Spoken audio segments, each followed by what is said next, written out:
দর্শক, আপনাদেরকে জানিয়ে রাখতে চাই, আপনারা দেখতে পাচ্ছেন এখানে যারা পুলিশ সদস্য রয়েছে তারা কিন্তু পুরো রাস্তাঘাট খালি করে রাখছে নিরাপত্তার জন্য।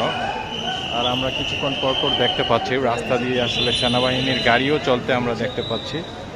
আর আপনারা দেখতে পাচ্ছেন আমার সামনে আসলে এখানে প্রচুর পরিমাণে পুলিশ সদস্য রয়েছে, আইনশৃঙ্খলা বাহিনী রয়েছে। তারা কিন্তু প্রেস ক্লাবের সামনে অবস্থান করছে, কারণ আজকে এখানে গণতন্ত্র মঞ্চ এবং মানে বৈষম্য বিরোধী যারা ছাত্র আন্দোলন করছে তারা এখানে আসার কথা, তাদেরকেও যে কারণে আসলে পুরো প্রেস ক্লাবের সামনে আপনারা দেখতে পাচ্ছেন নিরাপত্তার চাদরে ঢাকা রয়েছে আইনশৃঙ্খলা বাহিনীর কারণে আপনারা দেখতে পাচ্ছেন এই যে।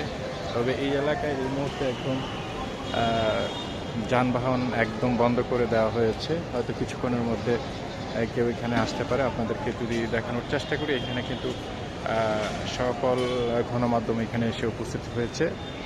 আপনারা দেখতে পাচ্ছেন এটা হচ্ছে যে ঢাকা শহরের বর্তমান অবস্থা। আর আমি আপনাদেরকে আপডেটটা দেওয়ার চেষ্টা করেছি হচ্ছে যে প্রেস ক্লাবের সামনে থেকে, জাতীয় প্রেস ক্লাবের সামনে থেকে আপনাদেরকে জানানোর চেষ্টা করছি। Thank you.